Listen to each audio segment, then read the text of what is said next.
AI, artificial intelligence, artificial intelligence, AI. जी हाँ दोस्तों, आर्टिफिशियल इंटेलिजेंस अब फ्यूचर नहीं है। आर्टिफिशियल इंटेलिजेंस अब हमारा प्रेजेंट बन चुका है। अब चाहे स्टूडेंट हो या प्रोफेशनल या फिर बिजनेसमैन, हर कोई बंदा किसी ना किसी तरह आर्टिफिशियल इंटेलिजेंस का यूज जरूर कर रहा है। आइए अब मैं आपको बताता हूं कि आर्टिफिशियल इंटेलिजेंस होता क्या है। अगर कोई मशीन वो सारे काम करने लगे जिसमें ह्यूमन इंटरवेंशन की जरूरत होती है तो उसे हम आर्टिफिशियल इंटेलिजेंस कहते हैं। फिर चाहे वो लैंग्वेज को समझना हो या फिर किसी पैटर्न को समझना या फिर किसी डेटा को समझना, जिसे हम कहते हैं अंडरस्टैंडिंग पैटर्न्स या अंडरस्टैंडिंग लैंग्वेजेस या फिर अंडरस्टैंडिंग डेटा।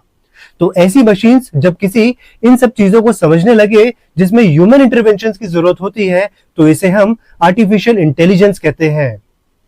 और आज की दुनिया में हर कोई बंदा किसी ना किसी तरह आर्टिफिशियल इंटेलिजेंस का यूज जरूर कर रहा है। आपको याद होगा 2023 में जैसे ही ओपन एआई ने चैट जीपीटी को लॉन्च किया तो मार्केट में एक तूफान सा मच गया।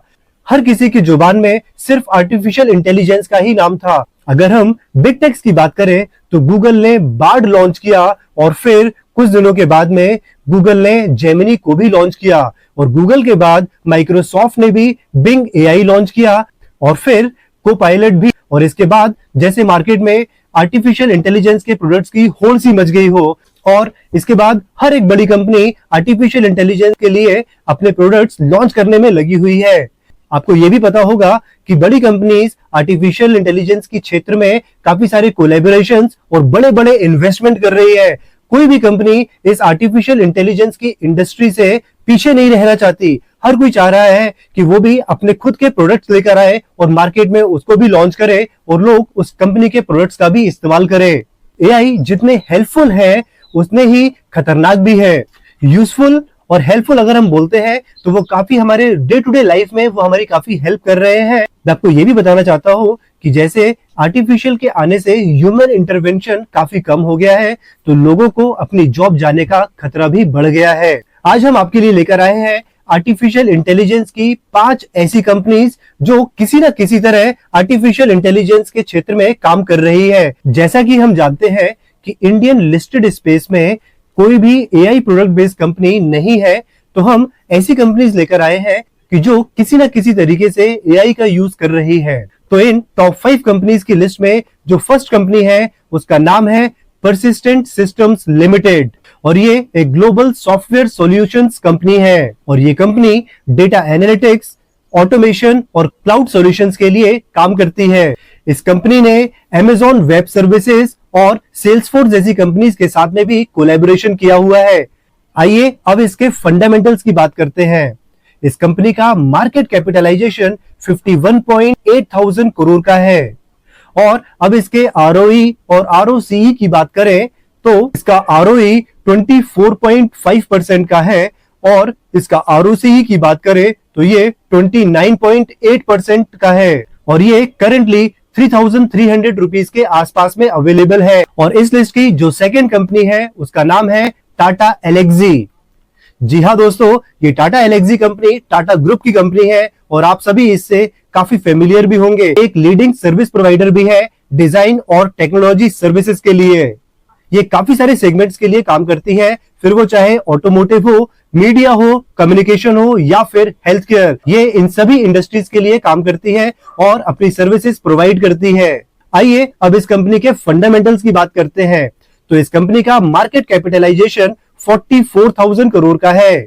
इसका ROE 34.5% का है। इसका ROCE 42.8% का है और ये करेंटली 7,000 रुपीज के आसपास में अवेलेबल है। तो आप इसके बारे में स्टडी जरूर करें और इसको अपने कंसिडरेशन सेट में भी रख सकते हैं। इस लिस्ट में जो थर्ड कंपनी है उसका नाम है KPIT टेक्नोलॉजीज लिमिटेड और ये कंपनी सॉफ्टवेयर सॉल्यूशंस प्रोवाइड करती है और इसके development centres Europe, USA, Japan, China, Thailand और इंडिया में भी है। इस कंपनी ने ऑटोमोटिव्स के क्षेत्र में बड़ी कंपनीज जैसे BMW, ऑडी और मर्सिडीज के साथ भी कोलैबोरेशन किया हुआ है। इस कंपनी का मार्केट कैपिटलाइजेशन 42,000 करोड़ का है।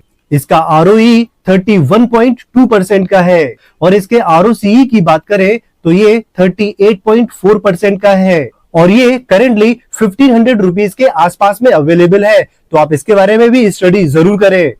और इस लिस्ट की जो फोर्थ कंपनी है उसका नाम है साइंट और ये company engineering, manufacturing, data analytics और नेटवर्क एंड ऑपरेशंस के क्षेत्र में काम करती है और ये कंपनी एरोस्पेस और डिफेंस जैसे काफी बड़े सेक्टर्स में भी अपनी सर्विसेज प्रोवाइड कर रही है। आइए अब इसके फंडामेंटल्स की बात करते हैं। इसका मार्केट कैपिटलाइजेशन 20,000 करोड़ का है और इसका ROE 18.9% का है और इसके ROCE की बात करें तो ये 22% का है और ये करंटली 1800 रुपीज के आसपास में अवेलेबल है। तो आप इस कंपनी की स्टडी भी जरूर करें और इसे अपने कंसिडरेशन सेट में रख सकते हैं। आपको और एक बात बता दूं कि इस कंपनी ने काफी अच्छे रिलेशंस बनाए हैं बोइंग और रेथियन टेक्नोलॉजीज लिमिटेड जैसी कंपनीज के साथ में और ये काफी अच्छी परफॉर्मेंस दे रही है। इस लिस्ट की जो लास्ट कंपनी है उसका नाम है जेंसार और ये मुंबई बेस्ड RPG ग्रुप की कंपनी है और ये एक लीडिंग डिजिटल सॉल्यूशंस और टेक्नोलॉजी सर्विसेज कंपनी है और ये company retail consumer services, banking, insurance और हाईटेक एंड मैन्युफैक्चरिंग के क्षेत्र में काम करती है। इस कंपनी की ऑफिस प्रेजेंस की बात करें तो इंडिया के साथ साथ USA, UK, यूरोप और अफ्रीका में भी इसकी प्रेजेंस है। आइए अब बात करते हैं इसके फंडामेंटल्स के बारे में। इसका मार्केट कैपिटलाइजेशन 14.4 करोड़ का है जो कि थोड़ा कम है।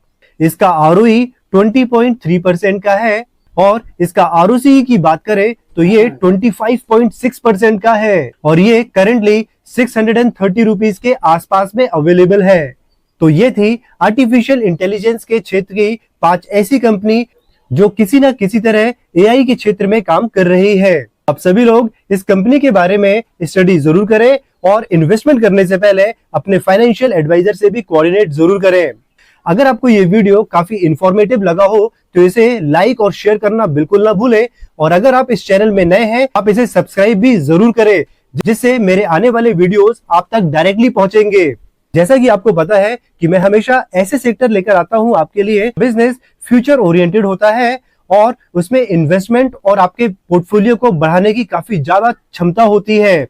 तो ऐसे ही कुछ सेक्टर्स मैंने मेरे कुछ प्रीवियस वीडियोस में बताया था, जैसे वो कौन से टॉप केमिकल कंपनीज हैं जिनमें आपको नजर बनाकर रखनी चाहिए। तो आप मेरा ये वाला केमिकल का वीडियो जरूर देखें और अगर आपको ये देखना है कि कैसे मल्टीबैगर स्टॉक्स को ढूंढा जाता है तो आप मेरा ये वाला वीडियो भी जरूर देखें।